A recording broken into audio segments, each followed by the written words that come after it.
Hello, friends, and let's get started. He knew that every evening she left brought him closer to a truth he didn't want to know, but he couldn't ignore it. Jason sat in the living room, resting his elbows on his knees, watching Emma. She was quickly packing her bag, moving across the room with a confidence he didn't like. Once her haste had meant being late to meet her friends, running to the store, or doing chores around the house.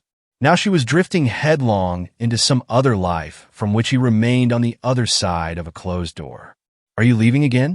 His voice sounded flat, but everything was boiling inside. Emma didn't even look up. "Yes, I told you. There's a part-time job tonight." "Tonight? Again?" She froze for a moment, then looked up at him with a fake smile. "Yes, Jason. I told you. You can never have too much money."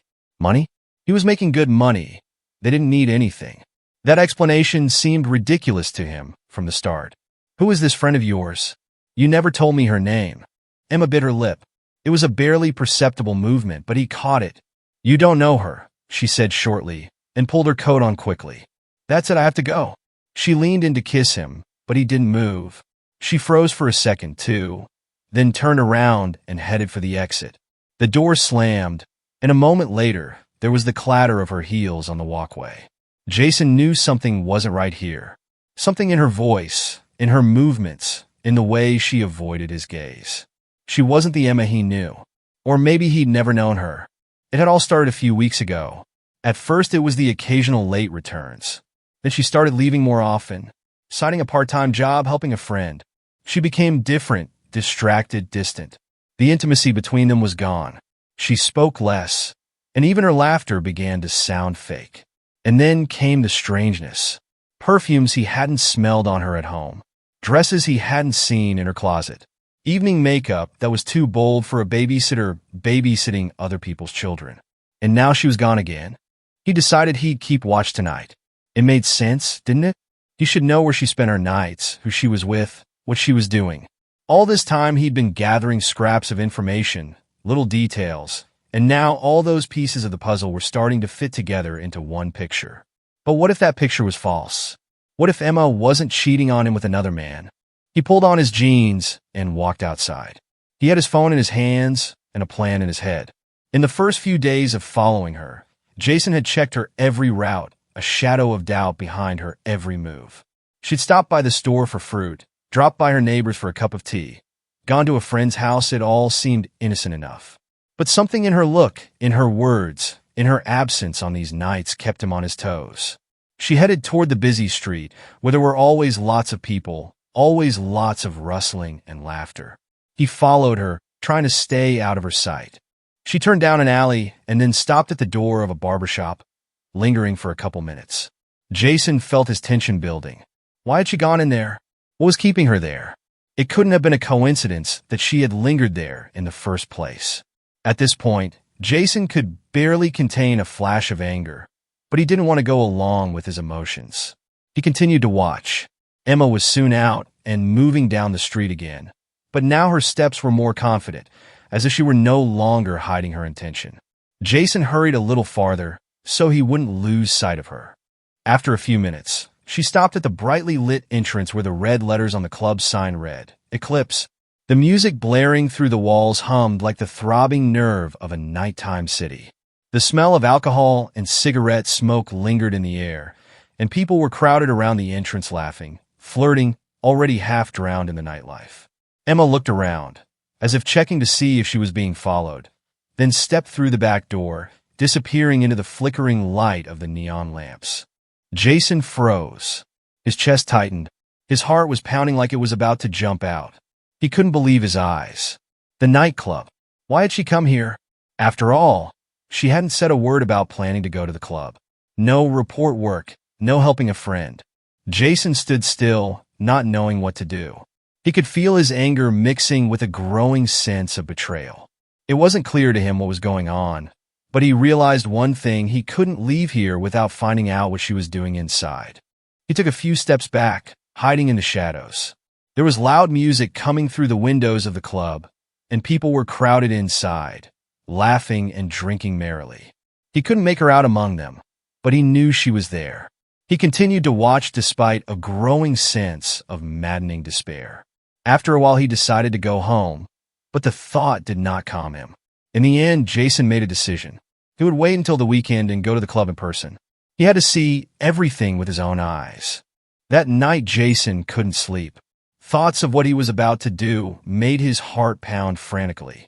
What if this was real? What if Emma was cheating on him? Or worse, that she'd been hiding something more from the beginning? And if he did decide to find out, what would happen next? But the thought of her hypocrisy, of this vicious cycle of lies he'd been drawn into, was eating him up inside. The trust that had once been strong now seemed like a fragile shell, cracking at the seams with every time she left. He could feel the emptiness growing inside him, filled only with doubt and rage. The questions he was afraid to ask out loud were screaming in his head, and the more he tried to drown them out, the louder they got. Jason realized that tomorrow he would no longer be able to look at her the way he used to. Everything would change, but the more he thought about it, the less he wanted to go back. He was ready to find out the whole truth. That night, Jason walked into the club and was immediately enveloped by the stifling odor of alcohol, overheated bodies, and sweet-smelling smoke. The loud music thumped in his ears, the low bass vibrating in his chest, making him feel as if he'd entered another world, a world where there were no rules, where all masks had been dropped. He took a few steps forward, letting his eyes adjust to the neon light flickering in the semi-darkness. Glints of red, blue, and purple lights scattered across the floor, making people seem unreal, ghostly. The club was packed, couples dancing, men at the bar, predatory glances crossed in the twilight. Jason moved on, making his way through the crowd. Somewhere inside him, there was still hope that he'd been wrong, that Emma was here for some other reason, that it was some ridiculous coincidence. But as soon as he stepped into the center of the room, he saw the stage, and the whole world collapsed around him. There, behind the metal bars of the stage cage, she was dancing. Emma, his wife, dressed in a short, shiny dress that emphasized the curves of her body. Hair loose, fire in her eyes, lips curved in a seductive smile. Her movements smooth, relaxed, full of confidence. She wasn't the Emma he knew. There was another woman in front of him, a woman whose body moved to the rhythm of the music, eliciting cheers from the crowd. Jason froze. His heart thumped once, then again, then began to pound frantically. An icy lump spilled into his chest. He wanted to scream, to rush forward, but his legs felt like they were stuck to the floor. The crowd roared. People were screaming her name. "Come on, Lexi," came a drunken voice. "Show us more, Lexi." The name hit him like a slap. She wasn't even herself here. She had a stage name, a lie upon a lie. On stage, the announcer, dressed in a brightly colored suit, raised the microphone. "Ladies and gentlemen," his voice cut through the air. "As always, we have a contest. Whoever pays the most for our enchanting Lexi to dance will get 30 minutes in the VP room with her." The crowd roared. Men reached for their wallets, casting glances at each other with excitement. Jason just stood there. Everything inside him was turning upside down. Anger, resentment, shock all mixed together. He gritted his teeth. He had to do something. He couldn't let someone pay for his wife and leave with her in the VIP room. Jason stepped forward. 100, shouted someone from the front row. 200, came another voice. 300, came a third. 400, shouted someone from the back rows. 500, came another voice. 600, 700, 1,000. Jason's voice sounded clear, loud. He didn't recognize himself. The crowd hushed, turning toward him. The anchorman raised an eyebrow. $1,000? Anyone want to outbid? The crowd held its breath, glancing around. Someone seemed about to raise, but then changed his mind. 1,000 times 1,002, 1,003 sold. The crowd exploded with applause. Jason didn't hear them. He stood constrained by his own decision. The announcer pointed at him and announced, "Congratulations to the winner. The VIP room is waiting for you." Jason didn't move. He kept looking at his wife, but he was just one face in a crowd of drunken guests shimmering under the chaotic flashes of light. Emma continued to dance, her movements smooth and confident, as if the whole room existed just for her. Her gaze slid over the crowd, but it wasn't special among the dozens of others. She didn't know who had paid the $1,000 for her. She had no idea that her husband was among those people.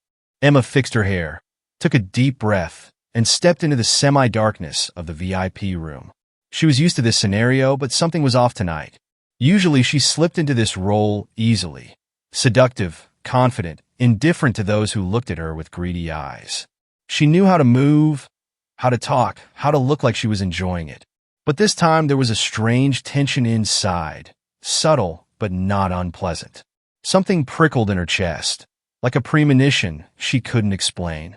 Men who were aroused by the very fact of exclusivity sat in those chairs, waiting for her with a smug grin, ready to buy themselves a little illusion of power. Today's client was no exception for her. The massive chair in which he sat with his back to the entrance hid his silhouette in the shadows.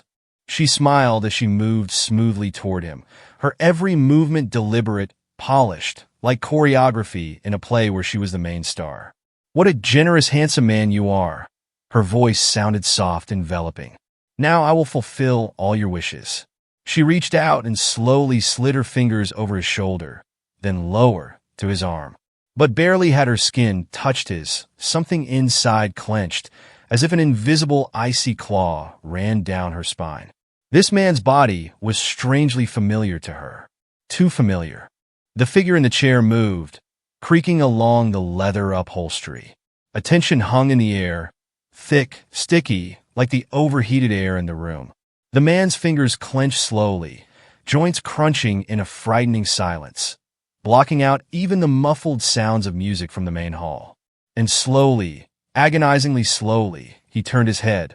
The light from the hallway slid across his face, plucking familiar features out of the darkness. Emma froze, her chest constricted, her breathing hitched, her heart thudded in her chest like a stone dropped into the abyss. "Jason?" She breathed out, her voice shaking. This was impossible. She blinked, hoping her vision had played tricks on her. But no, her husband was sitting in front of her, the man she'd been deceiving for weeks, the man whose trust she had betrayed, the man who shouldn't have been here. But he was. His eyes, cold as frozen steel, stared at her without a word. Her breath hitched, and her fingers clutched frantically at the edge of her dress like a lifeline. She couldn't look away, couldn't bring herself to believe what was really happening. The room suddenly seemed too small.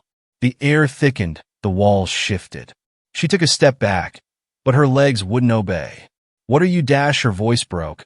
She tried to gather herself. "How did you?" Jason stood up slowly.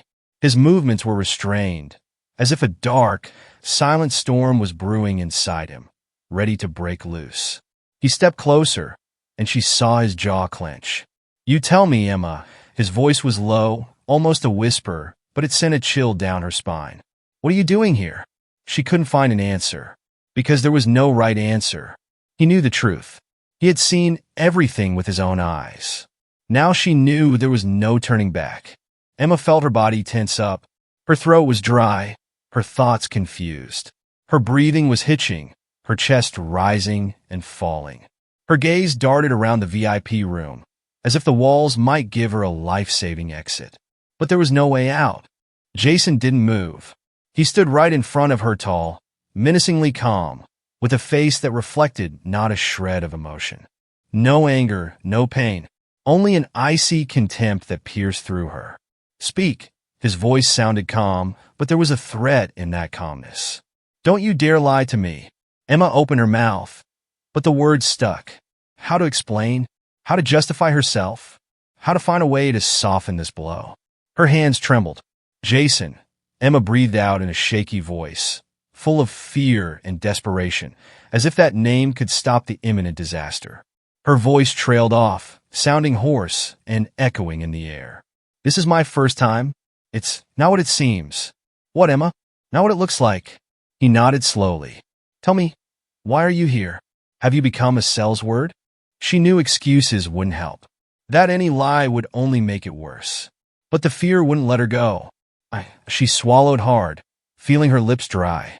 "I just wanted to make money at first." It was money. Just money. Jason didn't move. He waited. But then her voice shook, and she clenched her fists with fear. It became something else. It wasn't just about the money. I liked it. He squinted his eyes.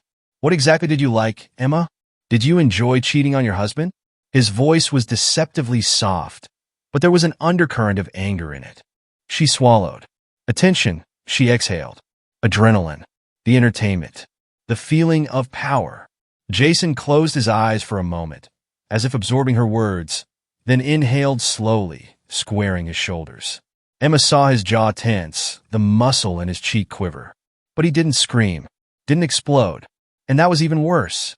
Power, he repeated, as if tasting the word. Did you feel power when you danced for them? Or when you kneeled in front of them? Or when they bought you for half an hour? Which of those things gave you a sense of power? Emma closed her eyes, feeling hot tears roll down her cheeks. She wanted to explain, wanted to say it was more complicated than that. But the words wouldn't come.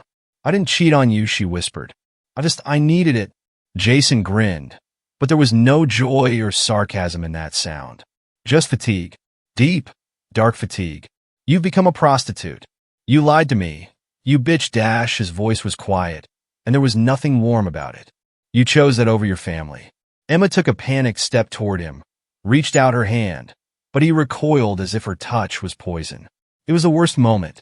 Not the screaming, not the accusations. It was the detachment, the realization that he didn't want to touch her anymore. Jason, she said with desperation. A storm was raging inside Jason, and this fragile piece was only a moment before the inevitable explosion. Get your hands off me, he shouted. You ruined everything, you slut. His voice boomed like thunder, and the walls seemed to shudder. Emma shuddered, her eyes wide open with something between fear and pleading. But he no longer saw her as the woman he loved. Jason, please, it's just a dance. It's just fun. I've always loved you.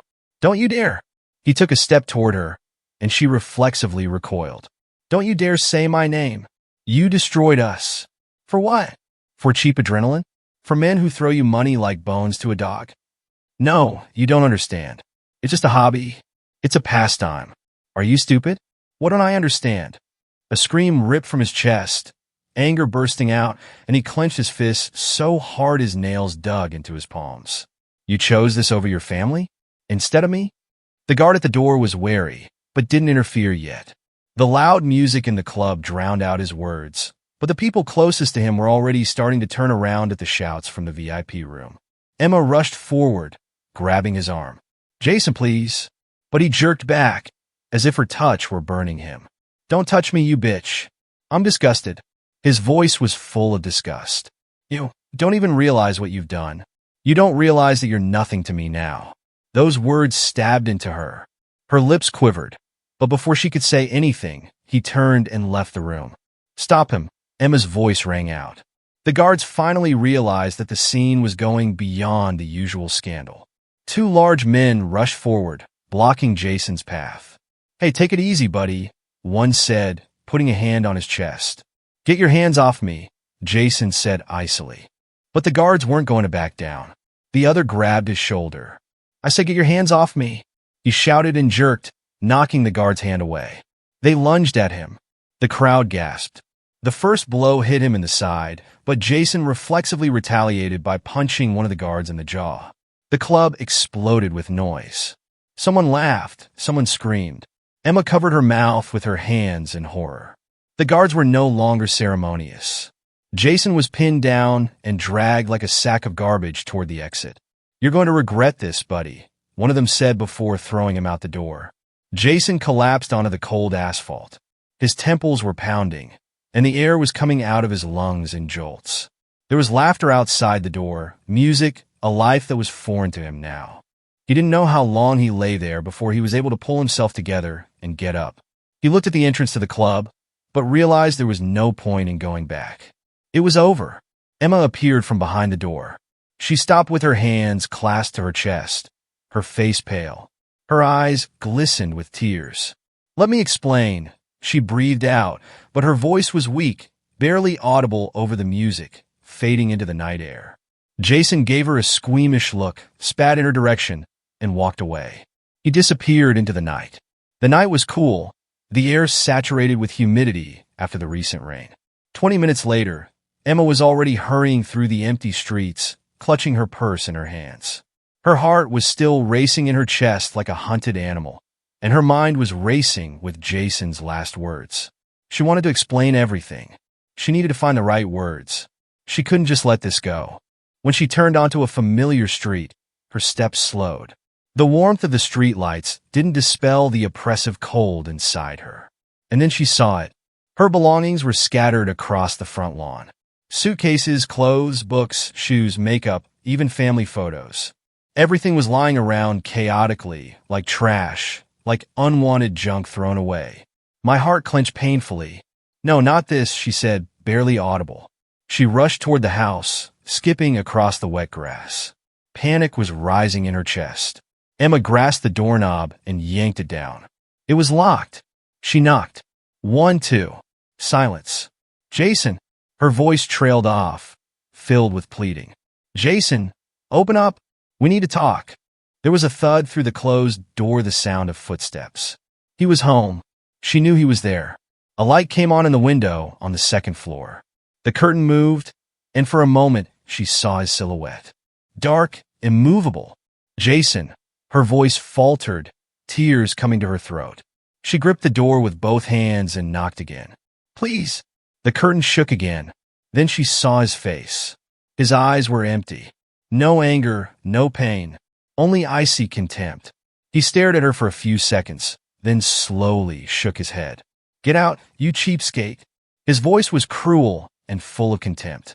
"You belong on the street now." Then the light in the window went out. Emma groaned, clenching her teeth.